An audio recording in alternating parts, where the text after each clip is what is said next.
दूसरा देखना बहुत कठिन है अपने विचारों के अभिव्यक्ति, क्योंकि मर्यादा के दायरे लोकतंत्र की सबसे बड़ी ताकत है संवाद। व्यक्ति को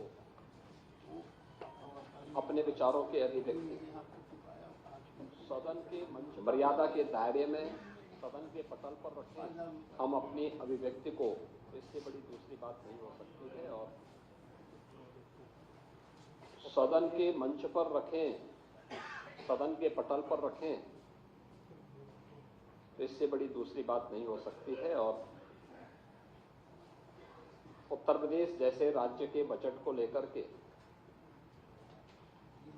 सत्ता पक्ष और विपक्ष से जुड़े हुए सदस्यों ने जो रुचि ली है, अपने बहुमूल्य विचार इस सदन के सामने रखे हैं, मैं इसके लिए उन सभी माननीय सदस्यों को हृदय से धन्यवाद देना चाहता हूं जिन्होंने इस पूरी चर्चा में भाग लिया। महोदय, चर्चा जब हम लोग यहां पर आगे बढ़ा रहे हैं तो यह वर्ष अत्यंत महत्वपूर्ण है और उन सभी घटनाओं के हम साक्षी बन रहे हैं।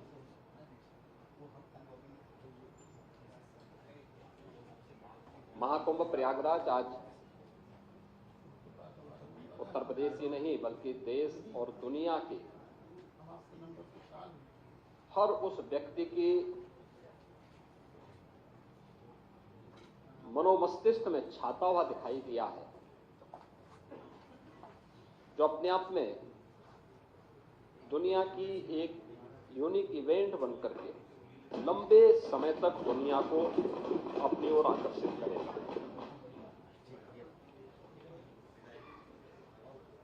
अपने मुद्दे हो सकते हैं, लोगों की अपनी भावनाएं भी हो सकती हैं और उसको हम किसी पर जबरन थोप भी नहीं सकते और ये हमारी प्रवृत्ति भी नहीं, क्योंकि जब महाकुंभ का आयोजन हो रहा था उस समय भी हम लोग इस बात का अनुभव कर रहे थे कि बहुत सारे ऐसे मान्य सदस्य थे या ऐसी पार्टियां थीं, ऐसे संगठन थे जो तमाम प्रकार के अनर्गल लाभ इस दौरान कर रहे थे,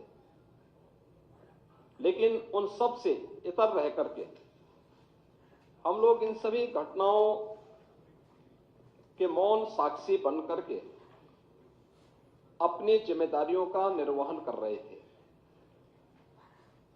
महाकुंभ का महत्व क्या है, इसके आध्यात्मिक पहलू को लेकर, इसके सामाजिक पहलू को लेकर, राष्ट्रीय एकात्मता के पहलू को लेकर, इसके आर्थिक पहलू को लेकर के अनेक विचारकों ने, विशेषज्ञों ने अपनी राय रखी और स्वाभाविक रूप से कुंभ के बारे में चर्चा वही कर सकता है जो महाकुंभ का दर्शन किया हो और महाकुंभ की नगरी में जाकर के जिसने साथ इस सांस्कृतिक और आध्यात्मिक आयोजन में सहभागी बनकर के इस पूरे आयोजन में जो सहभागी बना होगा, महाकुंभ के बारे में, उसकी विवेचना के बारे में, उसके अलग अलग पक्ष के बारे में वही चर्चा कर पाएगा। भगवान श्री कृष्ण ने भी श्रीमद् भगवत गीता में इस बात का उल्लेख किया, ये यथा माम प्रवदन्ते तांस तथैव भजाम्यहम्, यानी मुझे जो जिस रूप में स्मरण करता है मैं उसी रूप में उसको दिखाई देता हूं और मुझे लगता है कि जिसकी जैसी दृष्टि थी उसको वैसे ही सृष्टि प्रयागराज में देखने को मिली। पहला आयोजन है जिसको दुनिया के मीडिया ने सराहा है और दुनिया की मीडिया की चर्चा मैंने कल भी की थी।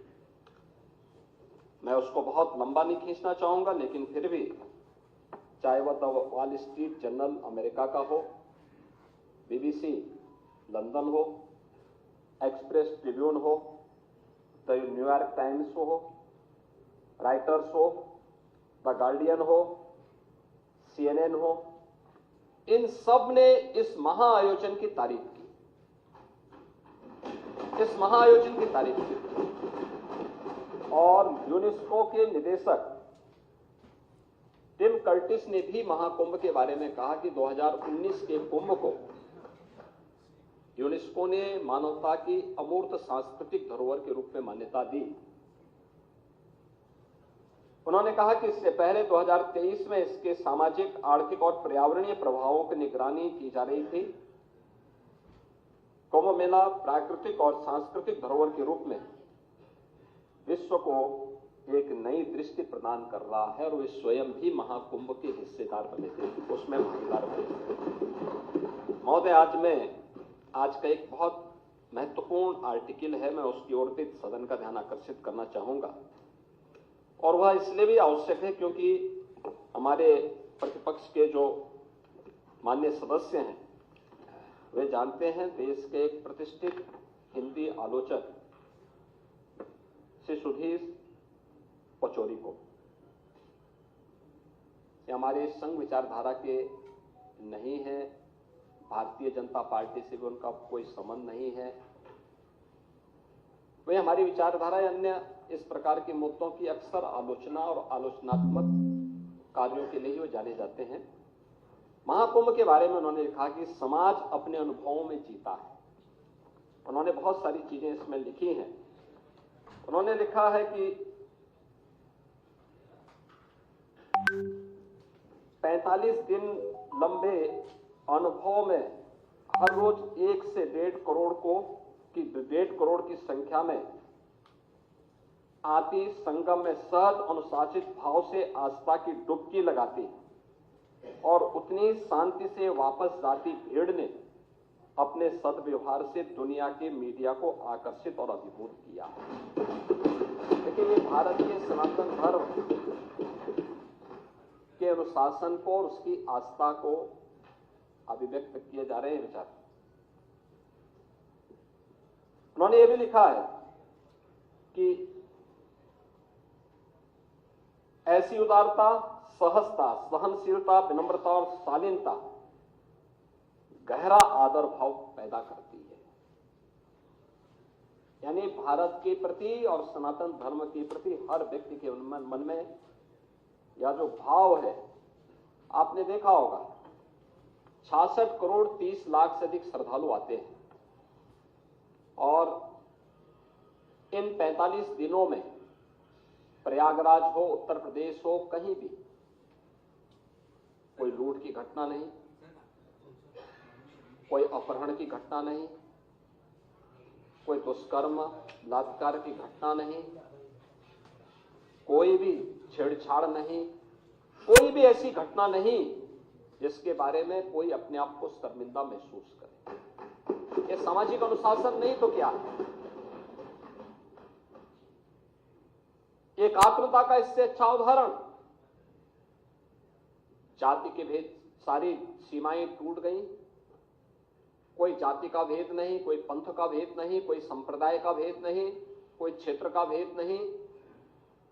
देश की सीमाओं को भी लांघने वाला, वसुधैव कुटुंबकम के भाव को जागृत करने वाला महाकुंभ एक नया संदेश दुनिया को दिया है। और अंत में श्री सुधीर पचौरी इस बात को भी लिखते हैं अपने आर्टिकल में कि क्या पता कि ऐसे ही निंदकों के प्रतिकार में इस महाकुंभ में इतने रिकॉर्ड तोड़ श्रद्धालु आए ताकि दुनिया जान ले कि समस्त हिंदू समाज एक है। यानी जो लोग महाकुंभ की निंदा कर रहे थे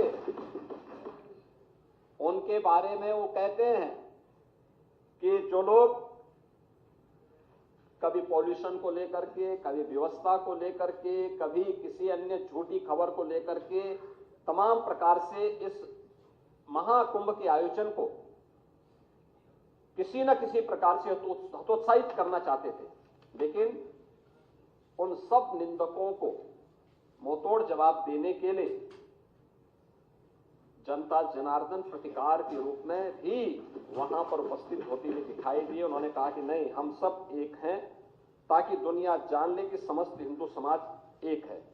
यही नहीं, महाकुंभ ने एक नया हिंदू विमर्श भी पैदा किया है कि हे पश्चिमी आधुनिकता, जिसे तूने दूषित किया, वह अब भी हमारे लिए पवित्र है। याद करिए,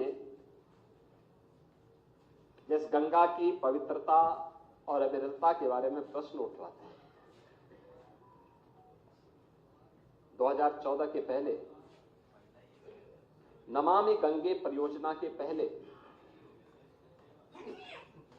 उत्तर प्रदेश के अंदर मां गंगा 1000 किलोमीटर दूरी तय करती है, बिजनौर जनपद से बलिया जनपद तक। इन 1000 किलोमीटर के दायरे में सबसे क्रिटिकल पॉइंट, और एक क्रिटिकल पॉइंट केवल उत्तर प्रदेश के लिए नहीं था, गंगोत्री से लेकर गंगा सागर तक के इस पूरे 2500 किलोमीटर के दायरे में था, वह कानपुर था। कानपुर में 125 वर्षों से सीसाओं में 4 करोड़ लीटर सीवर प्रतिदिन गंगा जी में उड़ेला जाता था। हम आभारी हैं प्रधानमंत्री मोदी जी के, जिन्होंने नमामि गंगे परियोजना के माध्यम से इस योजना को प्रभावी ढंग से लागू करने के लिए हमें पर्याप्त धनराशि उपलब्ध करवाई। यद्यपि पैसा 2015 में भी उन्होंने उपलब्ध कराई, लेकिन समाजवादी पार्टी की तत्कालीन सरकार ने उसको लागू करने के लिए कोई कदम नहीं उठाए। ये जो प्रदूषण की बात करते थे ना, ये वही लोग हैं जो अपने समय में कुछ कर नहीं पाए, और हमें अवसर मिला तो डबल इंजन की सरकार ने सीसामऊ के सीवर पॉइंट को सेल्फी पॉइंट बनाने का काम किया। एक भी बूंद सीवर आज के दिन पे मां गंगा में कानपुर में नहीं जाता है। और यही बात उन्होंने कहा कि ये सीवर पॉइंट बनाने का काम किसने किया, सीवर वहां तक गिराने का काम किसने किया था, अंग्रेजों के समय प्रारंभ हुआ था। तो पश्चिम के जो विचारक आज हमें उपदेश देते हैं, अपने करतूतों को नहीं देखते। और उन्होंने कहा कि उसको जिसको एक दूषित कहते थे, भारत के सनातन धर्मावलंबियों के लिए वह मां गंगा आज भी उतनी ही पवित्र है, और इसलिए उन्होंने इन सभी चीजों की परवाह किए बगैर, क्योंकि उन्होंने कहा कि यही नहीं, महाकुंभ में एक नया हिंदू विमर्श भी पैदा किया है।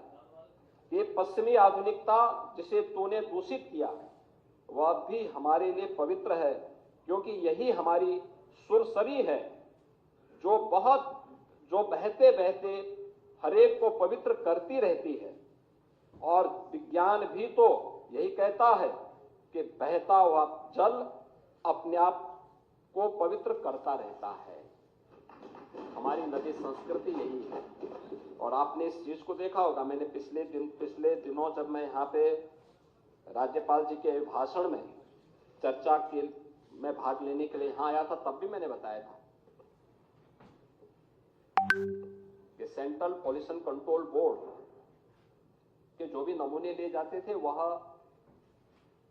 दोषों से लेते थे, लेकिन उत्तर प्रदेश सरकार के जो pollution control board Uttar Pradesh का है, उसके अपने सैंपल कलेक्शन होते थे और लैब भी वहां मौजूद है।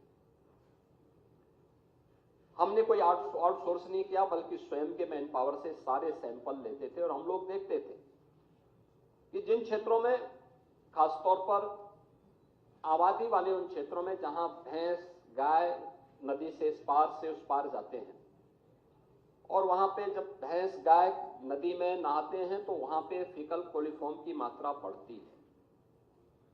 लेकिन वही चीज आगे बढ़ती हुई जब जाती थी, संगम में जब भी नमूने लिए गए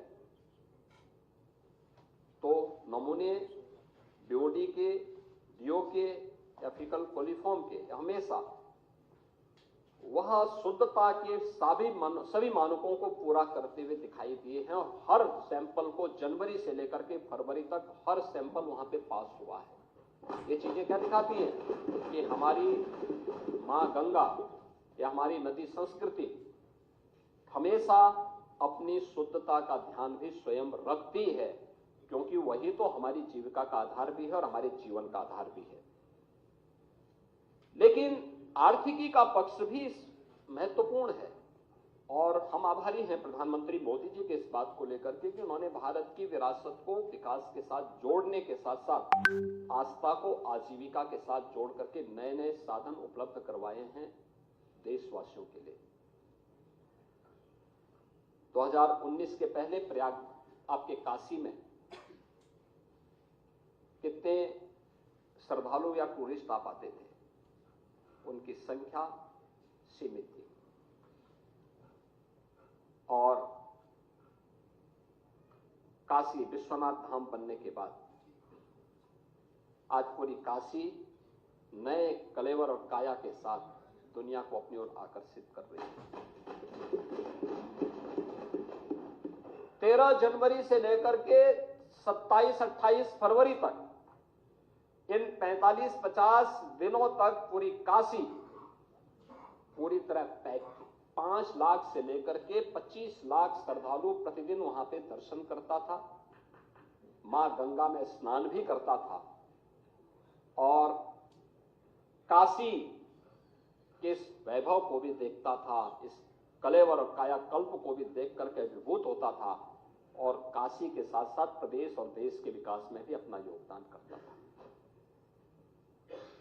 लेकिन काशी के लोगों का धैर्य उस दौरान वास्तव में उससे भी ज्यादा अभिनंदन का पात्र है, जिन्होंने 1.5 महीने लगभग 150 दिन तक उनके आने जाने के साधन बंद रहे, लेकिन धैर्य के साथ आतिथ्य सत्कार का एक नया उदाहरण प्रस्तुत किया। ये हमारा काशी है, सबको गले लगाना जानता है। अयोध्या धाम यही दृश्य था। 5 लाख से लेके 15 लाख श्रद्धालु प्रतिदिन अयोध्या धाम में देखने को मिला। उन्होंने सुविधाओं की परवाह नहीं की और वहां के नागरिकों ने भी, वहां के संतों ने भी अपनी सुविधा की परवाह नहीं की। श्रद्धालुओं को सुविधा मिलनी चाहिए, उनके आतिथ्य सत्कार के लिए वे हर समय खड़े रहते थे। मैं इस अवसर पर प्रयागराज के साथ साथ अयोध्या धाम और काशी धाम से जुड़े हुए अपने सभी वहां के नागरिकों का भी हृदय से अभिनंदन करता हूं और उनके प्रति धन्यवाद देता हूं, जिन्होंने धैर्य के साथ इस आयोजन को अपना आयोजन बनाया। और हमने देखा कि जिस भी जगह से श्रद्धालु जन गए, पर्यटक गए, उस जनपद के लोगों ने भी आतिथ्य सत्कार के नए उदाहरण प्रस्तुत किए। क्या चित्रकूट हो या प्रतापगढ़, जौनपुर हो, भदोई हो, मिर्जापुर हो, कौशाम्बी हो, फतेहपुर हो या जिस भी मार्ग से गए, हर एक जगह लोगों ने अभिभूत करने वाला स्वागत किया। मुझे याद है 28 जनवरी को सायंकाल 5 बजे से लेकर के 29 जनवरी को हम लोगों ने प्रयागराज में भीड़ के वॉल्यूम को देखते हुए लगभग 2 लाख वाहन अगल बगल के जनपदों में रोके थे और उस जनपद में ही उन श्रद्धालुओं के लिए भोजन की, रहने की व्यवस्था की थी, वहां के नागरिकों ने की थी, प्रशासन उसमें सहयोगी बनता था, लोग कर रहे थे। आतिथ्य सत्कार का इससे बड़ा उदाहरण और क्या हो सकता है। और कहीं कोई घटना नहीं घटित हुई। हाँ, पूरी दुनिया आई थी, 100 से अधिक देशों के लोग इस अवसर पर आए और आर्थिकी के बारे में इसकी आस्था आजीविका का आधार बनता है। आप पीटीए की बात करते हैं, मैं तो एक नाविक की चर्चा कर रहा हूं, मैंने कल भी सदन में की थी। एक नाविक परिवार जिनके पास 130 नौकाओं का बेड़ा है, उन्होंने 13 जनवरी से लेकर के 26 फरवरी के बीच में 30 करोड़ रुपए कमाए हैं एक परिवार। आप मुझे बताइए, क्या इतना पैसा कभी कोई कमा सकता था? अभिभूत करने वाला। प्रतिदिन का अगर आप एवरेज देखें तो 50,000 रुपए से लेके 55,000 रुपए का उनका एवरेज था पर डे की एक नाव से कमाई का। तो मुझे पहले इस पे विश्वास नहीं हो रहा था। मैं प्रयागराज एक दिन गया था, स्वयं भी मैंने इस चीज को कहा कि भाई कैसे हो रहा है, क्योंकि हम लोगों ने तो, मैं, हमारे साथ दोनों डिप्टी सीएम भी, हमारे मंत्रिमंडल के तमाम सहयोगी भी और नाविकों का सम्मान भी किए थे, क्योंकि हमारे लिए सम्मान करने का अवसर इसलिए भी था क्योंकि भगवान राम के मित्र निषाद राज की परंपरा को आज भी वे उसी श्रद्धा भाव के साथ निर्वहन कर रहे हैं, तो हम लोग कैसे इनके साथ सहभागी बन सकते हैं। तो मैंने महाकुंभ के दौरान इस बात को देखा। एक नाविक मुझे मिला, पहले मुझे एक परिवार मिला जो बाहर से आए थे, उन्होंने मुझसे मिलने की इच्छा व्यक्त की थी। मैंने कहा मैं कल प्रयागराज आ रहा हूं, अगर आप वहां रुक सकते हैं तो मुलाकात कर लेंगे। मैं मुलाकात किया। मुलाकात करने के बाद मैंने उनसे पूछा, मैंने कहा कितने लोग, उन्होंने कहा 10 हमारे ग्रुप थे और हमें तो नाव वालों ने संगम में ले जाकर के स्नान करवा दिया था। तो मैंने कहा नाव वाले ले जा रहे थे तो आप लोग हर ग्रुप को ले जाने में कितना पैसा लग रहा था। उन्होंने कहा साहब देखिए, वे हम लोगों से हर ग्रुप से 2-2 हजार रुपया लेते थे और हमें ला करके स्नान करा के आते थे। और आप सोचिए कि मैंने कहा कितने का, 2 घंटे के अंदर हम लोगों ने अपना स्नान पूरा कर लिया था, तो 20,000 रुपये तो यही हो गए उन लोगों से। अब 2 घंटे में 20,000 रुपये जो कमा रहा है, सुबह 4 बजे से ही उनके द्वारा स्नान का कार्यक्रम प्रारंभ होता है, तो सायंकाल तक 50,000 रुपये कमाना उनके लिए कोई कठिन काम नहीं था। तो मैं इसीलिए कह रहा हूं कि यह कौन तबका ऐसा नहीं था जिसने न कमाया हो, और उसका बृहद आर्थिकी पक्ष है जिसको लेकर के आर्थिक विशेषज्ञ अपने अनुसार अनुमान लगा रहे हैं। हमारा अनुमान है कि उत्तर प्रदेश की अर्थव्यवस्था में 3.5 लाख करोड़ रुपए से अधिक का इससे अंतर होने वाला है। ये विरासत को विकास के साथ जोड़ने का परिणाम है, और यह विजन दिया है प्रधानमंत्री मोदी जी ने, देश को दिया है। ये केवल उत्तर प्रदेश जो कि उसकी आत्मा है, तो उत्तर प्रदेश में सभी स्थल हैं, इन क्षेत्रों से तो ही रहा है, लेकिन दुनिया, पूरा देश इससे अभिभूत है। और दुनिया ने इस महा चमत्कार को देखा है जो महाकुंभ ने दुनिया को दिया है। लेकिन मैं समाजवादी पार्टी से जुड़े हुए मित्रों से कहना चाहता हूं, भारत की विरासत पर आप गौरव की अनुभूति नहीं करते? कम से कम जिनके नाम पे आप राजनीति करते हैं उनके विचारों को ही मान लेते हैं। डॉक्टर राम मनोहर लोहिया ने इस बात को कहा था कि भारत की एकात्मता के 3 आधार हैं, श्री राम, श्री कृष्ण और शिव शंकर, भगवान शिव। जब तक भारत की जनता इन 3 देव महापुरुषों के प्रति श्रद्धा का भाव रखेगी, तब तक भारत को भारत बने रहने से कोई रोक नहीं सकता। दुनिया की कोई ताकत भारत का बाल बांका नहीं कर सकता। डॉक्टर राम मनोहर लोहिया प्रखर समाजवादी थे। वे हमारी विचारधारा से जुड़े हुए नहीं थे, हां कांग्रेस के विरोधी थे, अपने मुद्दों पर लड़ते थे। आज समाजवादी पार्टी डॉक्टर लोहिया के विचारों से कितनी दूर भाग चुकी है। आज राम को, कृष्ण को, शिव की परंपरा को, भारत की विरासत को कोसना ये समाजवादी पार्टी का मानो जीवन का उद्देश्य हो गया। और दुर्भाग्य है कि इन्होंने आदर्श किसको माना है, यानी औरंगजेब को। औरंगजेब को अब ये लोग अपना आदर्श मान रहे हैं।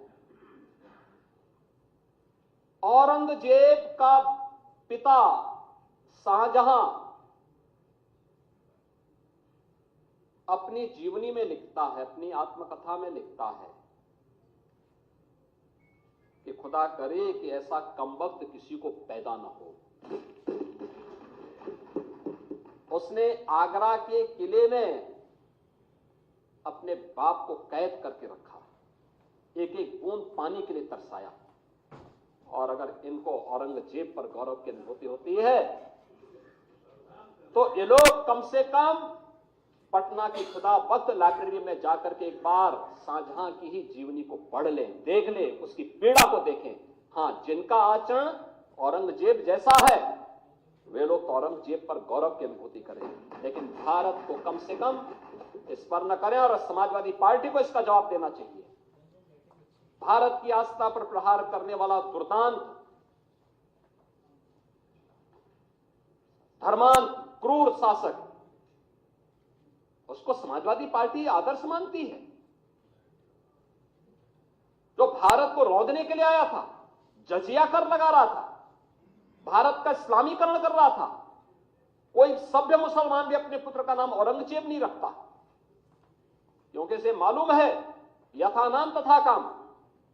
अगर ऐसा नाम रखेंगे तो फिर एक एक बूंद पानी के लिए तरसना पड़ेगा। और शाहजहां ने भी अपनी जीवनी में लिखा है, उन्होंने कहा है कि औरंगजेब को कोसते हुए उसने लिखा कि तुमसे अच्छा तो ये हिंदू है जो जीते जी तो अपने बुजुर्ग मां बाप की सेवा करता है, मरने के बाद श्राद्ध तर्पण के माध्यम से वर्ष में एक बार उन्हें जल देता है। तुम तो मुझे एक एक बूंद पानी के लिए तरसा दी हो। अब समाजवादी पार्टी यह तय करे, ये पटना की खुदावंद लाइब्रेरी में जाकर ये समाजवादी पार्टी का नेता, आपका विधायक घोषणा करो ना, उस कमबख्त को निकालो पार्टी से और उसको एक बार यूपी भेज दीजिए, बाकी उपचार हम अपने आप करवा लेंगे। जो व्यक्ति छत्रपति शिवाजी महाराज की परंपरा पर गौरव की अनुभूति करने की बजाय लज्जा महसूस कर रहा हो और औरंगजेब को अपना नायक मान रहा हो, क्या उसको भारत के अंदर रहने का अधिकार होना चाहिए क्या? और समाजवादी पार्टी को इसका जवाब देना चाहिए। एक तरफ आप कुंभ को कोसते रहे और दूसरी तरफ औरंगजेब जैसे दुष्ट और क्रूर, धर्मांत, मंदिरों को तोड़ने वाले व्यक्ति को, भारत की आस्था को निर्ममता के साथ रौंदने का कार्य करने वाले व्यक्ति को महिमा मंडन करते हो। आखिर कौन सी नस ऐसी आपकी दबी हुई है कि आप लोग अपने उस व्यक्ति पर, उस विधायक पर नियंत्रण नहीं कर पा रहे हैं? और इसीलिए मैं कहना चाहता हूं कि खंडन क्यों नहीं समाजवादी पार्टी खंडन करे इसका। लाल बिहारी सुनिए, समाजवादी पार्टी को इसका खंडन करना चाहिए। समाजवादी पार्टी को इसका खंडन करना चाहिए और समाजवादी पार्टी को इसको बाहर निकाल देना चाहिए बाहर, या यहां बुलवाइए सम्मेलन में। उत्तर प्रदेश तो ऐसे लोगों का उपचार करने में बहुत देरी नहीं करता है। महोदय, यह वर्ष और भी महत्वपूर्ण है। बाबा साहब भीमराव अंबेडकर ने जिस संविधान के शिल्पी बनकर के भारत को एक संविधान दिया, भारत के संविधान को अंगीकार करने का यह अमृत वर्ष भी, अमृत महोत्सव वर्ष भी है। और मैं एक बार और फिर कहूंगा कि समाजवादी पार्टी ने कभी भी एक बार नहीं, 3-3, 4-4 बार इन्हें शासन करने का अवसर मिला, बाबा साहब भीमराव अंबेडकर के नाम पे एक भी संस्था खड़ी नहीं की, बल्कि उनके नाम पर बनी हुई संस्थाओं को नाम हटाने का काम किया। ये लोग संविधान की बात करते हैं, यानी उन्होंने केवल कन्नौज का ही नहीं, सामाजिक न्याय के तमाम पुरोधाओं का नाम मिटाने का काम किया था। संविधान की वो प्रति लेके घूमते हैं। ये पीटीए की बात करते हैं। किस पीटीए की बात कर रहे हैं आप? बाबा साहब भीमराव अंबेडकर के नाम पे कोई संस्था समाजवादी पार्टी ने खड़ी की हो? हम तो कह सकते हैं बीजेपी ने प्रधानमंत्री मोदी जी के नेतृत्व में पंचतीर्थ का निर्माण करवाया।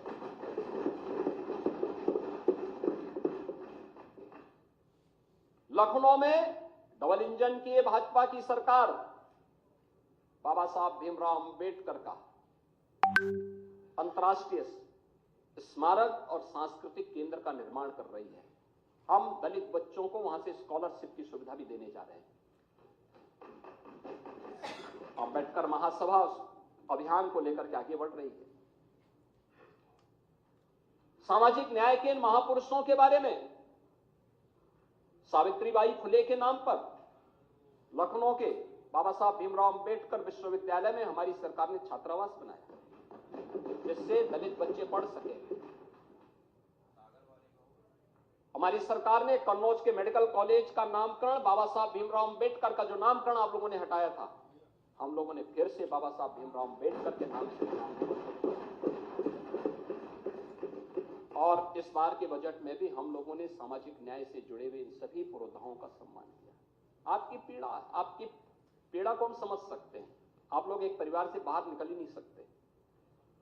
हम लोगों ने अभी तक प्रधानमंत्री जी प्रयागराज आए थे, उन्होंने उद्घाटन किए थे 13 दिसंबर को प्रयागराज की योजनाओं का। निषाद राज के नाम पे श्रृंगवेरपुर में कॉरिडोर के निर्माण का काम किया, उसका भी लोकार्पण किया। हजारों वर्षों की विरासत। आप पीडीए की बात करते हैं, क्या निषाद पीडीए का पार्ट नहीं था? ये कॉरिडोर क्यों नहीं बन पाया? आप लोग तो उस पर कब्जा करवा रहे हैं। श्रावस्ती में और बहराइच में महाराज सोहेलदेव के नाम पर विजय स्मारक ये लोग नहीं बनने देते थे, हमारी सरकार ने बना करके तैयार किया। हमारी सरकार ने बनाया है, भव्य स्मारक बनकर के तैयार हो चुका है। वाराणसी में संत रविदास जी, मन चंगा तो कटौती में गंगा। आप सोचिए, क्षीर गोवर्धन जो उनकी पावन जन्मभूमि है, उस पावन जन्मभूमि में कॉरिडोर का निर्माण हो, संत रविदास जी की भव्य प्रतिमा लगे। समाजवादी पार्टी ने हमेशा उसमें ब्रेकर खड़े किए, नहीं बनने दिया। और हमारी सरकार है डबल इंजन की सरकार, प्रधानमंत्री मोदी जी के नेतृत्व में आज कितना भव्य स्वरूप क्षीर गोवर्धन। महर्षि वाल्मीकि का लालापुर, उनकी पावन साधना स्थली, दुनिया का सर्वश्रेष्ठ महाकाव्य देने वाले महर्षि वाल्मीकि जैसे त्रिकालदर्शी ऋषि, वहां का सुंदरीकरण का काम में बाधा समाजवादी पार्टी। राजापुर का विकास संत तुलसीदास जी ने, जिन्होंने आधुनिक रामायण के रूप में रामचरितमानस दिया। घर घर में जिसका गायन होता है, कोई भी मांगलिक कार्यक्रम होता है, इसके बगैर नहीं हो सकता। आप लोगों ने राजापुर का विकास नहीं होने दिया। आपने गरीबों के मकान नहीं बनने दिए। समाजवादी पार्टी की सरकार थी, पहले 2.5 वर्ष में 0 प्रोग्रेस। शौचालय उनके घरों में नहीं बनने दिया, 0 प्रोग्रेस। आखिरी मकान 56 लाख मकान बने। बैठिए लाल बिहारी आप देते हैं, लाल बिहारी जी ये अच्छी परंपरा नहीं है। लाल बिहारी जी ये अच्छी परंपरा नहीं है। ये टोका टोकी की बात अच्छी नहीं है। लाल आपने लाल बिहारी जी, आपने जो पैसा दिया वो केवल समाजवादी पार्टी के कैडर को दिया था, अपने कार्यकर्ता को दिया था। किसी दलित को नहीं दिया था, किसी वंचित को नहीं दिया था, किसी गरीब को नहीं दिया था, किसी किसान को नहीं दिया था। मैं कर रहा हूं ना, हम तो कर ही देंगे, हमारा श्वेत पत्र तैयार है। लेकिन हम जानते हैं कि आपके कारनामे ऐसे हैं, कि आप लोगों को आना ही नहीं है, तो काहे आप लोगों को हाईलाइट कर रहे हैं।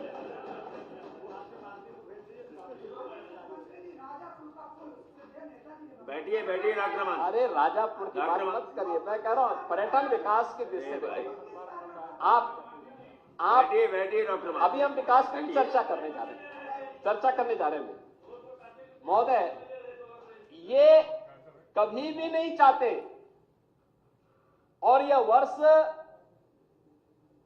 जब हम लोग भारत के संविधान को स्वीकार कर लागू करने का अमृत महोत्सव वर्ष मना रहे, 75 वर्ष पूरे होने के उपलक्ष्य में इस आयोजन को कर रहे हैं, तो बाबा साहब भीमराव अंबेडकर के प्रति कृतज्ञता ज्ञापित करने का वर्ष भी है, और प्रधानमंत्री मोदी जी के प्रति आभार व्यक्त करने का, जिन्होंने 26 नवंबर की तिथि को संविधान दिवस के रूप में देशवासियों को दिया।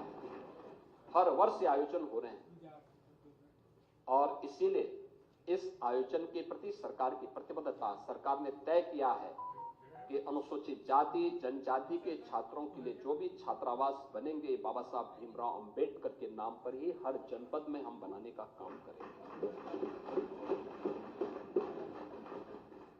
हमारी सरकार ने तय किया है, इस बजट में हम इसका उल्लेख करेंगे अभी आने वाले उस पे। इसमें सरकार यह वर्ष लोक माता अहिल्याबाई होलकर जी की 300वीं जयंती वर्ष भी है।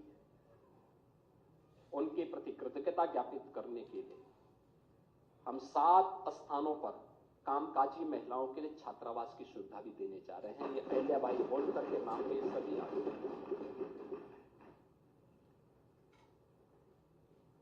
पहली बार उत्तर प्रदेश के अंदर यह वर्ष लौह पुरुष सरदार वल्लभ भाई पटेल जी की 150वीं जयंती वर्ष भी। उनके प्रति कृतज्ञता ज्ञापित करने के लिए हर जनपद में 100 एकड़ क्षेत्रफल में हम लोग एक एम्प्लॉयमेंट जोन बनाने की कार्रवाई को आगे बढ़ाने जा रहे हैं।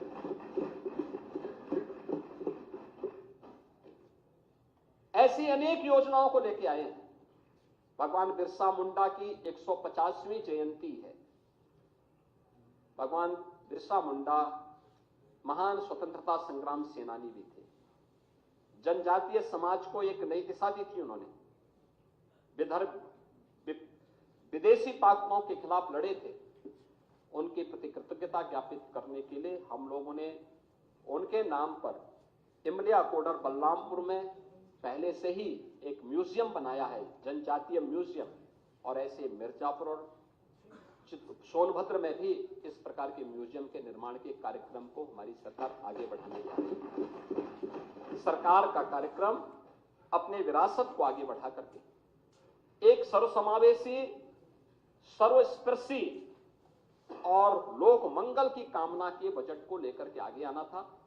और सरकार ने इन सभी महापुरुषों के प्रति कृतज्ञता ज्ञापित करते हुए अटल जी की स्मृति को, यह वर्ष अटल जी की जन्म शताब्दी वर्ष भी है, हमने शहरी हर नगर निकाय में एक डिजिटल लाइब्रेरी बनाई है जो सदैव अटल जी को समर्पित है। उसको बनाने के कार्यक्रम को हमने जोड़ा है, बजट में इसके लिए प्रावधान किया पैसे की। महोदय, यह हमारा सौभाग्य है कि हमारी सरकार ने 9वां बजट प्रस्तुत किया है। 9 बजट में हर बजट की अपनी एक थीम थी और थीम पहला बजट अन्नदाता किसान को समर्पित था। जब 2017 में हम लोग आए थे, किसान की कर्ज माफी से लेकर के अनेक योजनाएं उनके लिए घोषित की थी। और आज मैं कह सकता हूं, जब मैं कुछ आंकड़े दूंगा तो आप देखेंगे कि कितना गुना अधिक पैसा किसान को आज प्राप्त हो रहा है। हमने दूसरा बजट प्रस्तुत किया था। याद रखना, 17 के पहले प्रदेश का अन्नदाता किसान आत्महत्या करता था। आज अन्नदाता किसान खुशहाल है। उसके बारे में हम आगे बताएंगे भी।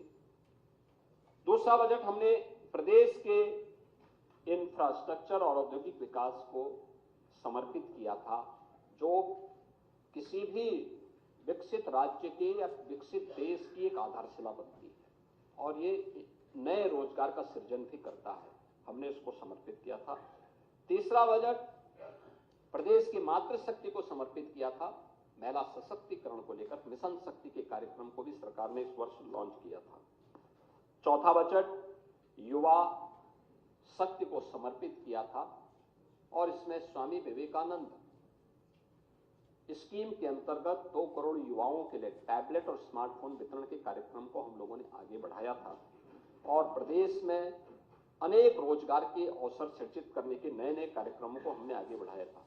21-22 का बजट स्वावलंबन से सशक्तिकरण की थीम पर, 22-23 का अंत्योदय से आत्मनिर्भरता के लेकर के, 23-24 का त्वरित समावेशी और समग्र विकास को समर्पित था। 24-25 का अयोध्या में प्रभु श्री रामलला के प्रकटीकरण, 500 वर्षों के बाद पुनः रामलला का विराजमान होना, राम राज्य की अवधारणा को लेकर के कि लोक मंगल की कामना के साथ यह बजट हमने प्रस्तुत किया था और 25-26 का बजट सर्वे संतु निरामया इस भाव के साथ वंचित को वरीयता, इस भाव के साथ यह बजट प्रस्तुत किया गया। और महोदय, मुझे बताते हुए प्रसन्नता है कि वंचित को वरीयता, आपने देखा होगा कि सरकार ने जो कदम बढ़ाए, केंद्र में 10 वर्ष में 25 करोड़ लोग गरीबी रेखा से उभरे और प्रदेश में पिछले 8 वर्ष में किए गए प्रयास से 6 करोड़ लोगों को गरीबी रेखा से ऊपर उठने में मदद मिली है।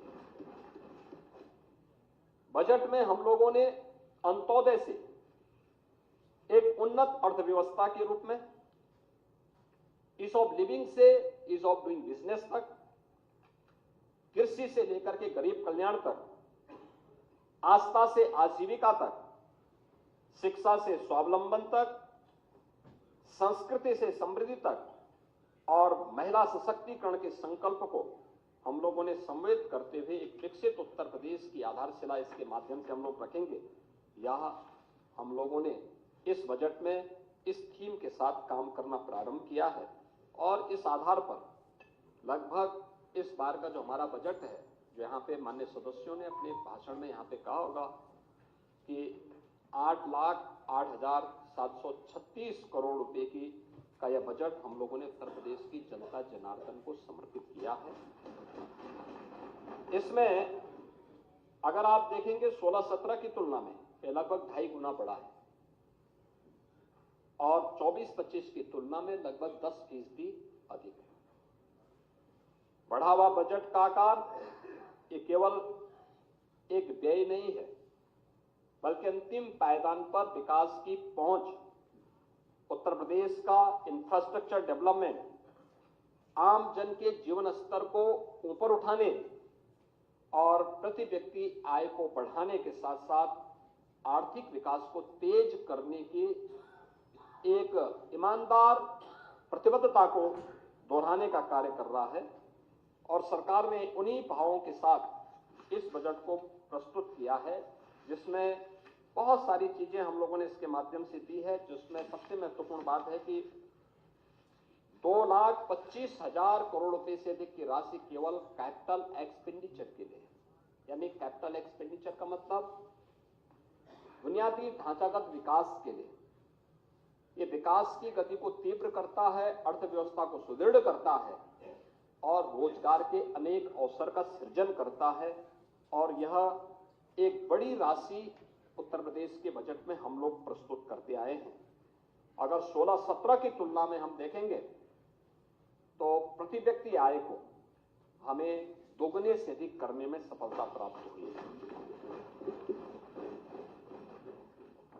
महोदय, आज उत्तर प्रदेश हर दिशा में आगे बढ़ा है और मुझे बताते हुए प्रसन्नता है कि हमारे समाजवादी पार्टी के मित्रों को इस बात के लिए परेशानी होती है कि आप बजट का दायरा क्यों बढ़ा रहे हैं। देखिए, बजट के दायरे को ही नहीं बढ़ाया जाता है, बल्कि अपने घाटे को भी नियंत्रित किया जाता है। और राजकोषीय अनुशासन का, वित्तीय अनुशासन का सबसे अच्छा उदाहरण माना जाता है, जिसके लिए रिजर्व बैंक ने भी एक लिमिट तय की हुई है कि आप इससे ज्यादा जो आपका कुल जीएसडीपी होगा उससे आप कितना पैसा उधार लोन दे सकते हैं, वो लिमिट तय है। और सरकार का जो यह जीएसडीपी का जो हमारा राजकोषीय घाटा है 3% से कम है, 3% यानी 2.97% है, जिसको हम कांस्टेंट रूप से आगे बढ़ा रहे हैं, जबकि हम बजट का दायरा बढ़ा रहे हैं। और यह तब है कि जब पिछले 8 वर्ष में सरकार ने कोई नया टैक्स उत्तर प्रदेश की जनता जनार्दन पे नहीं लगाया, बल्कि डीजल और पेट्रोल पर जो पहले से वैट था उसको कम किया है। बिना टैक्स बढ़ाए बजट का दायरा बढ़ा देना, बिना टैक्स लगाए इंफ्रास्ट्रक्चर के नए युग में प्रदेशवासियों को पहुंचा देना, यह अपने आप में सरकार की प्रतिबद्धता को दिखाता है, पॉलिटिकल विल पावर को दिखाता है। सरकार ने वो दिखाने का प्रयास किया कि हां, हम भ्रष्टाचार पर प्रहार करेंगे, लीकेजेज को रोकेंगे और लीकेजेज को रोकने का परिणाम है कि आज हम बजट के दायरे को बढ़ाने में भी सफल हुए हैं। विकास के लिए पैसा दिया है, लोक कल्याण के लिए पैसा दिया है और हर एक विभाग की आवश्यकताओं की पूर्ति करते हुए सरकार ने इन कार्यक्रमों को आगे बढ़ाने का काम किया है। अरे लाल बिहारी जी, आ रहा हूं। जबरदस्ती लिखवा रहे अच्छा हैं बात अपना नाम आपने आप। कही है तो अच्छा टोकने वालों को जब अपना नाम क्यों लिखवाते हैं? आपका बजट था 3 लाख करोड़ था तो आपका जो खर्चा होता था वह भी 60 से 65% तक ही मात्र खर्च हो पाता था। आप उसको पीएलए में डालते थे जिससे अगले बार फिर उसमें लूट हो सके। हमने पीएलए की स्कीम बंद करवाई। हमने कहा ये वापस राजकोष में जाएगा। और याद रखना, आज बजट का दायरा 8 लाख करोड़ से ऊपर का पहुंच चुका है और ये खर्चा 31 मार्च तक एक खर्चा हो जाएगा। आप ये मान के चलिए कि यह जो खर्चा होगा ये 75 से लेके 80% और कभी कभी 90% तक एक खर्चा होता है। नहीं, वापस नहीं होता है, फिर उसकी एसएनडी पहले से तैयार रहती है, उस पैसे को उनको वापस किया जाता है। विकास के लिए पैसे की कमी आज के दिन पे नहीं है। आपके समय में नहीं होता था कि 100 करोड़ का कोई मार्ग सैंक्शन कर लो और 1 रुपया देते थे। आप मुझे बताओ, हैं इन्हीं के नाम पे। यानी हमें 17 में आने के समय आते, जब हम लोग आए थे तो पहले वर्ष हजारों करोड़ रुपए आपकी सरकार के पाप को भरने पे ही हमें खर्च करना पड़ा था। एक रुपया। आप मुझे बताओ, 1 रुपया, और 1 रुपये में इनका गिट्टी बालू वहां गिर गया था ठेका हथियाने के लिए। यानी ये लोग मजाक बना रहे थे उत्तर प्रदेश को, लेकिन आज ऐसा नहीं हो सकता। पिछले 8 वर्ष में जो ट्रांसपेरेंसी लेके आए हैं, हाँ, कार्य में औपचारिकताओं को पूर्ण करने में समय लगेगा, लेकिन कार्य पूरा होगा। कार्य पूरा होने की गारंटी है। उस पूरा होने की गारंटी के साथ आज काम हो रहा है। महोदय, नीति आयोग ने उत्तर प्रदेश को अपने राजकोषीय अनुशासन को बनाए रखने के लिए देश के अंदर अग्रणी राज्यों की श्रेणी में रखा है कि यह उत्तम उदाहरण है। देखिए, 25 करोड़ की आबादी है और रेवेन्यू सरप्लस स्टेट है। हमारे पास एक समय था, समाजवादी पार्टी की सरकार थी, कोई बैंक लोन देने को तैयार नहीं होता था, कोई निवेश करने को तैयार नहीं होता था। आज हम कोई प्रोजेक्ट तैयार करते हैं, एक लाइन लगती है बैंकों की, साहब बताइए हम पैसा देना चाहते हैं, हम पैसा देना चाहते हैं। परसेप्शन। एक समय आप था लाल बिहारी जी, अगर आप 17 के पहले देश के अंदर किसी होटल या किसी धर्मशाला में जाते उत्तर प्रदेश के नाम पर और आजमगढ़ के नाम पे, तो कभी कमरा ही नहीं मिल पाता था। लेकिन आज ऐसा स्थिति नहीं है। आज तो आप कहीं जाएंगे, उत्तर प्रदेश के नाम पे, समाजवादी पार्टी का नाम मत बोलना, उत्तर प्रदेश के नागरिक हैं, हर व्यक्ति आपको सम्मान की निगाहों से देखेगा। ये परसेप्शन है। आपने कहां छोड़ा था, ये सरकार कहां लेके गई। आप लोगों ने सम्मान डुबो दिया था। उत्तर प्रदेश का, उत्तर प्रदेश का यही कहना चाहते हैं, 17 के पहले लाल बिहारी उत्तर प्रदेश का कोई सम्मान नहीं था। मैं आपको बताऊं, ना पूरी बात सुन लीजिए, पूरी बात सुनिए, पूरी बात सुनिए, अरे पूरी नहीं, बात सुनिए। ये सच्चाई है। आप सोचिए ना, मैं तो बोल रहा हूं, ये होता था नहीं। उत्तर प्रदेश का नौजवान कहीं अपनी पहचान नहीं बताता था, छुपाता था, लेकिन आज पहचान का संकट नहीं उसके पास। आज जाता है, लोग उत्तर प्रदेश के नाम से उसका सम्मान करते हैं और बोलते हैं अच्छा उत्तर प्रदेश से। सामने पहुंचने वाले का चेहरा खिलता है और यह है यूपी की नई पहचान। और इसलिए आप सबसे मैं कहना चाहूंगा कि आपको थोड़ा इन सब पर आत्ममंथन करना चाहिए। कभी एकांत में समय मिले, क्योंकि वैसे भी आप लोगों का कोई काम तो है नहीं, सदन के दौरान थोड़ा बोलने का मौका मिलेगा, वैसे कोई काम मिलेगा नहीं, तो थोड़ा एकांत में बैठेंगे तो मानसिक रूप से भी शांति मिलेगी। और थोड़ा पिछले कार्यों के लिए पश्चाताप करके उत्तर प्रदेश की जनता से एक बार माफी मांग लेते हैं। अपने किए आप नहीं थे, लेकिन जो थे उन लोगों से बोलिए और वे लोग बोले इस चीज को, तो कम से कम लोगों को लगेगा कि वास्तव में गलती का एक पश्चाताप कर रहे हैं। अरे लाल बिहारी जी,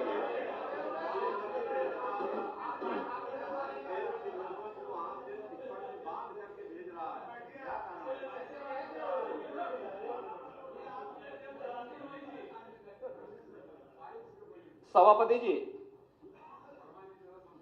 इसके साथ साथ इन्होंने नीति आयोग ने यह भी कहा है कि 18-19 से 22-23 की अवधि में प्रदेश का जो फिस्कल हेल्थ इंडेक्स था वह 8.9 अंकों के साथ आगे बढ़ा है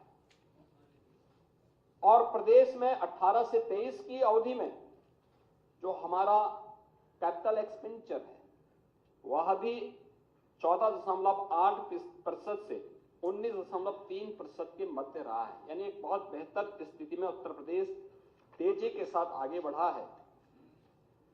रिजर्व बैंक ऑफ इंडिया ने भी इस बारे में कहा है, जो उनकी 24-25 की रिपोर्ट आई है उसमें उन्होंने कहा है कि देश के सभी राज्यों की स्वयं के कर की प्राप्ति में उत्तर प्रदेश का अंश 22-23, 23-24 और 24-25 में जो 9.9%, 10.5% और 11.6% रहा है, यानी जो बेहतरीन लगातार बढ़ोतरी की जरूरत है।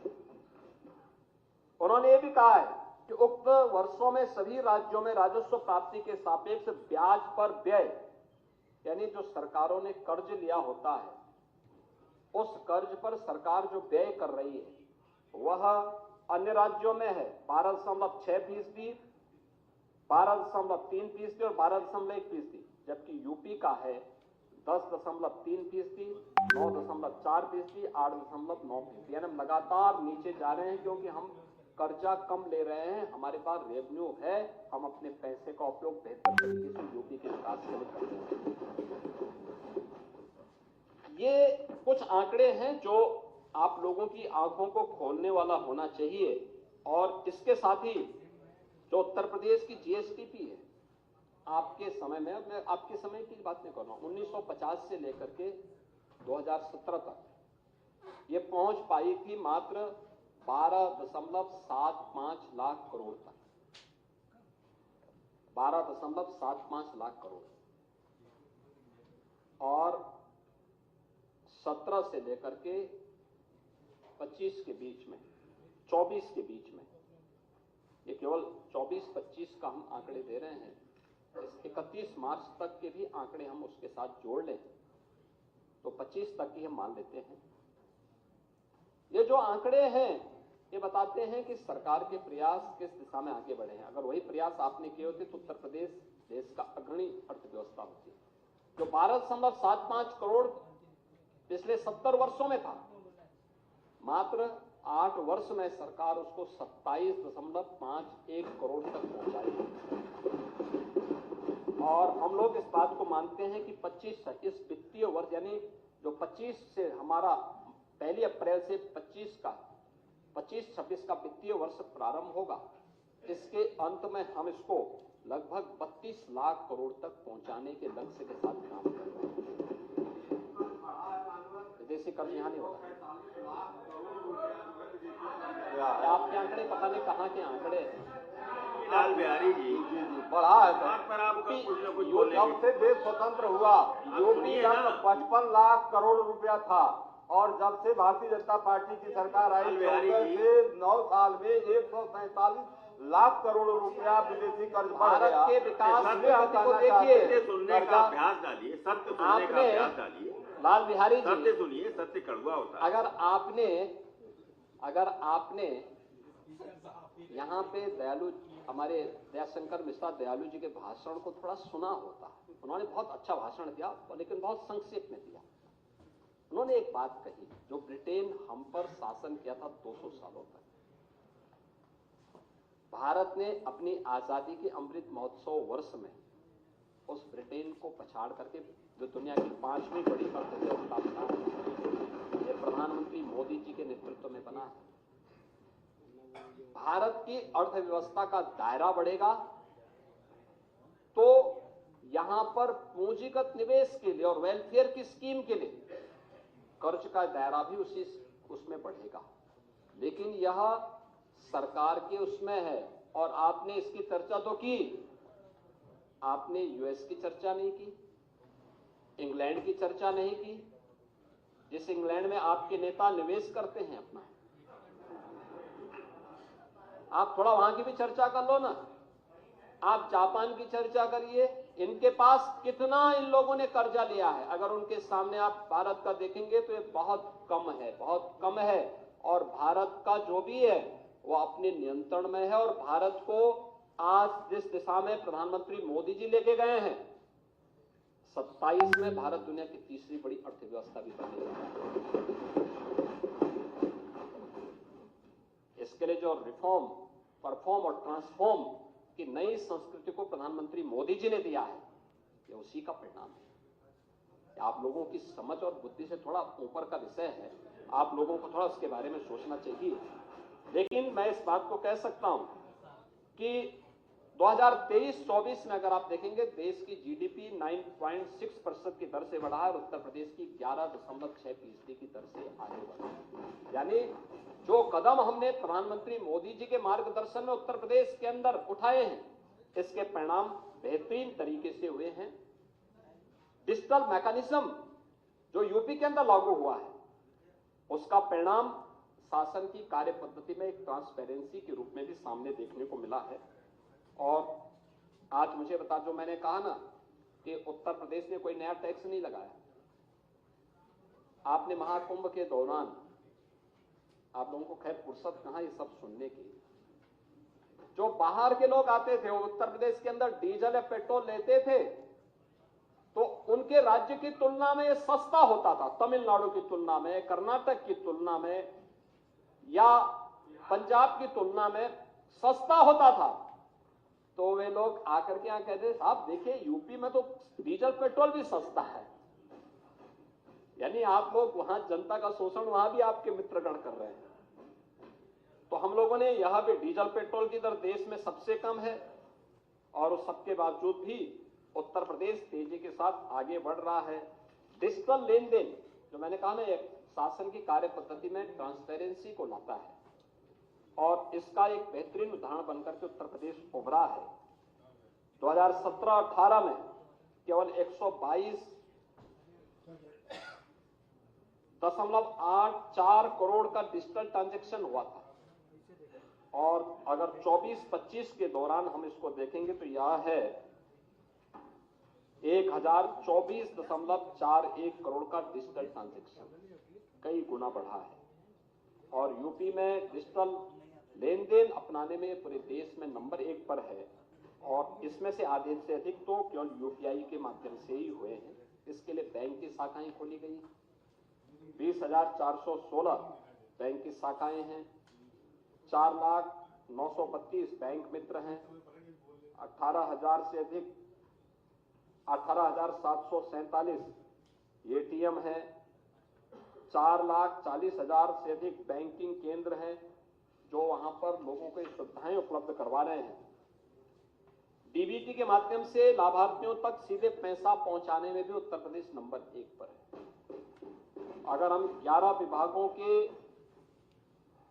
207 योजनाओं की धनराशि को देखेंगे तो इसमें से 113 केंद्रीय योजनाएं और 94 राज्य सेक्टर से जुड़ी हुई योजनाएं हैं, जिसके माध्यम से 9 करोड़ यानी 24-25 में 9 करोड़ 8 लाख से अधिक लोगों को 1,11,637 करोड़ रुपए का भुगतान सीधे उनके अकाउंट में गया है। ये योजनाओं की बात कर रहा हूं मैं, एग्रीकल्चर और अन्य सेक्टर की बात नहीं किया।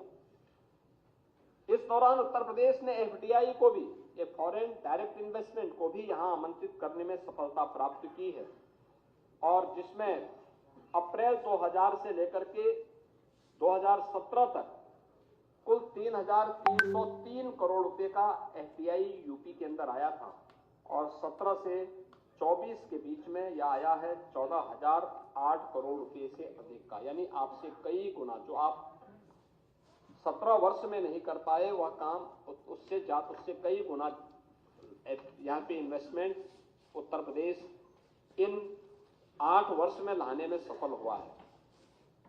बैंकिंग तंत्र की जो मैं बात कर रहा था, अर्थव्यवस्था को एक नई गति देता है, उसकी रीढ़ के रूप में काम करता है। निवेश और ऋण देने में इसकी एक बड़ी भूमिका होती है, उसमें एक स्पीड देता है। और उत्तर प्रदेश के बैंक में 16-17 तक पैसा जमा होता था मात्र 12,75,000 करोड़ का, और 24-25 में यही राशि बढ़ करके गई है 29,66,000 करोड़ रुपए आज जमा पिछले सत्र में जमा हुआ है उत्तर प्रदेश के बैंकों में। सीडी रेशो जो छोटे छोटे यानी बैंकों के द्वारा लोन उपलब्ध कराया जाता है, एक क्रेडिट डेबिट का जो रेशियो यूपी के अंदर है, जितना पैसा हम जमा करते थे कितना प्रतिशत होता था, यहाँ पे लोन दिया जा रहा है या मात्र 43-44% 2017 तक था, आज ये बढ़कर के 61% हुआ है। ये दिखाता है कि उत्तर प्रदेश एक अच्छी दिशा में आगे बढ़ा है, कदम आगे बढ़ाए हैं सरकार ने, और सरकार की सभी चीजें दिखती हैं। आरबीआई का बुलेटिन कहता है कि बैंक और वित्तीय संस्थाओं में प्रोजेक्ट फाइनेंसिंग के लिए फंड्स आकर्षित करने में 16.2% हिस्सेदारी के साथ उत्तर प्रदेश देश में शीर्ष स्थान पर है। यानी उत्तर प्रदेश ने सर्वाधिक इन्वेस्टमेंट के कार्यक्रमों के लिए बैंकों से लोन आकर्षित करने में उत्तर प्रदेश देश के अंदर नंबर 1 पर है। प्रधानमंत्री जनधन योजना में उत्तर प्रदेश देश में नंबर 1 पर, प्रधानमंत्री सुरक्षा बीमा योजना में उत्तर प्रदेश नंबर 1 पर, अटल पेंशन योजना में देश में प्रथम नंबर 1 पर, प्रधानमंत्री जीवन ज्योति बीमा योजना में उत्तर प्रदेश द्वितीय नंबर पर, पीएम स्वनिधि योजना में सर्वाधिक स्ट्रीट वेंडर को लोन दिलाने में उत्तर प्रदेश नंबर 1 पर, और आयकर रिटर्न भरने वालों की संख्या भी प्रदेश के अंदर बढ़ी है। आज के दिन पर पूरे देश के अंदर 7,40,00,000 लोग आयकर रिटर्न भरते हैं, और उत्तर प्रदेश में 71,65,000 लोग आज के दिन पर इनकम टैक्स उपलब्ध करते हैं, अपना आईटीआर जमा करते हैं। ऐसे ही प्रदेश के अंदर अन्य सेक्टर में भी काफी वृद्धि हुई है। और आपने रोजगार की बात की, तो मैं आपको बताना चाहूंगा कि समाजवादी पार्टी के समय में प्रदेश का जो बेरोजगारी दर थी वह 17% थी, आज वह 3% है। इसका मतलब रोजगार का सृजन हुआ है, और अनेक अवसर पर यह कार्यक्रम आ रहा हूँ, उसमें भी आ रहा हूँ, आप चिंता मत करिए, बिहारी जी सुनने आ रहा हूँ। चलो मैं दोनों जगह का साहस रखिए, मैं दोनों जगह सुनने का साहस रखिए। देखिए, आपका एक उदाहरण मैं और बताता हूँ।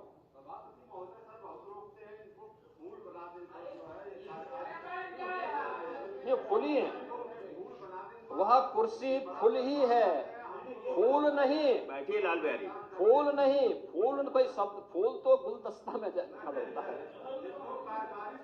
कार्यकारी नहीं। यह शब्द कार्यकारी। लाल बिहारी, लाल बिहारी बैठिए, बैठिए लाल बिहारी। आप लाल बिहारी जी, नहीं, आप लाल बिहारी जी, आप जो है लगता है कि अभी भी अपने तरदर्थ पद से उभर नहीं पाए। ये विसंगति आपके साथ लगता है जीवन भर चलनी है, और आपके कारण न जाने कितने तदर्थ शिक्षकों के साथ अन्याय हुआ है। और वित्त विहीन, आप हमेशा ही आपको वित्त विहीन ही रहना है।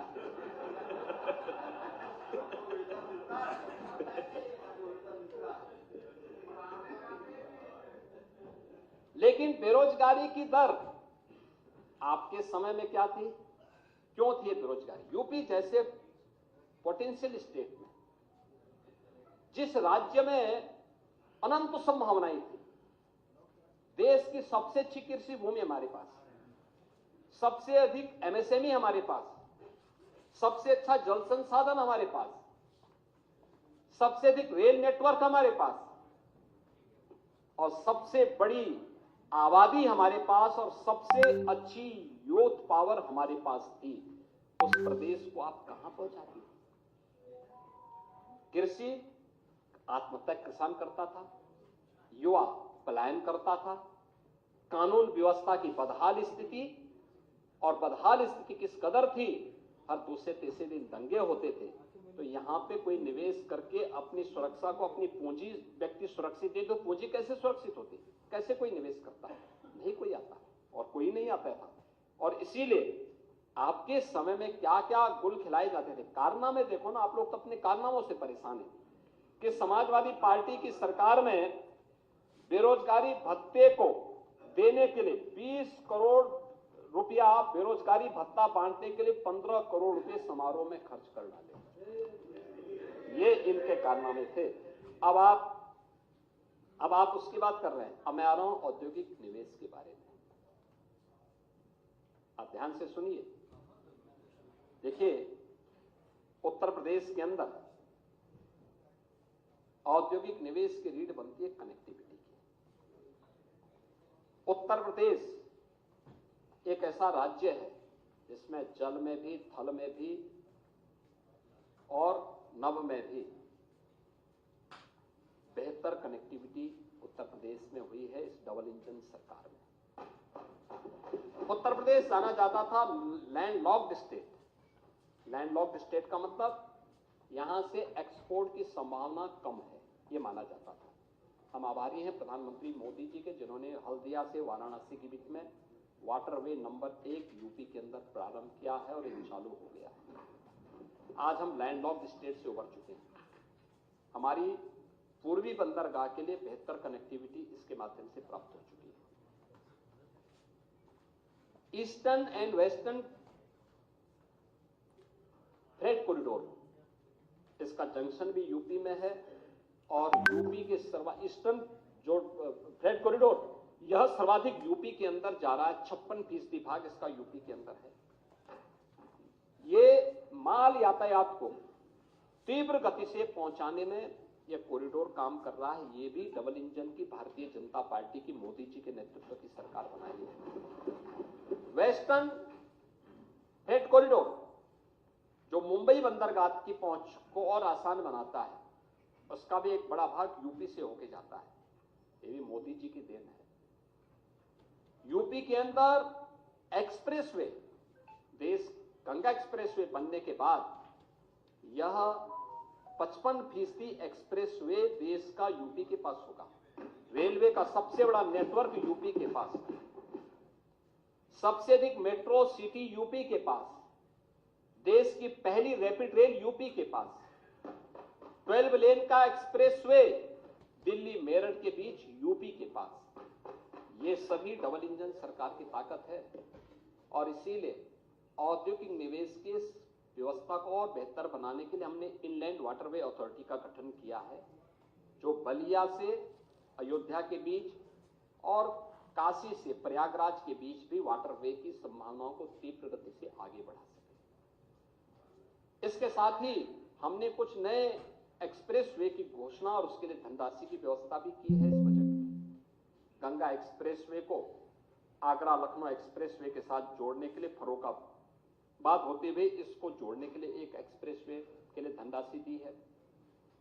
हमने गंगा एक्सप्रेसवे को मिर्जापुर मां विंध्यवासिनी धाम से होते हुए भदोई, काशी, चंदौली होते हुए गाजीपुर को जोड़ने के लिए, पूर्वांचल एक्सप्रेसवे को चंदौली और सोनभद्र, शक्तिनगर तक जोड़ने के लिए, गंगा एक्सप्रेसवे को प्रयागराज से चित्रकूट तक बुंदेलखंड एक्सप्रेसवे के साथ जोड़ने और इसी गंगा एक्सप्रेसवे को मेरठ से हरिद्वार के बीच में गंगा के पैदल जो भी उसमें आएंगे, अलाइनमेंट तय होने के बाद हमारी तो हार्दिक इच्छा है कि इसमें सुख तीर्थ भी आए और विदुरकुटी भी इसमें शामिल हो, क्योंकि दोनों हमारे पौराणिक तीर्थ हैं, भारत की विरासत के प्रतीक हैं।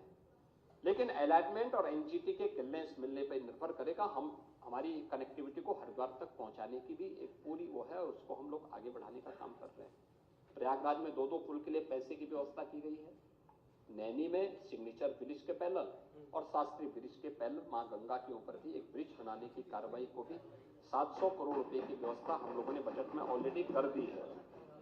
तो ये सभी कार्यक्रम राज्य सरकार ने इस बजट में किए हैं और इसीलिए ये कार्यक्रम हो रहे हैं। जेवर अंतर्राष्ट्रीय एयरपोर्ट का ट्रायल चल रहा है।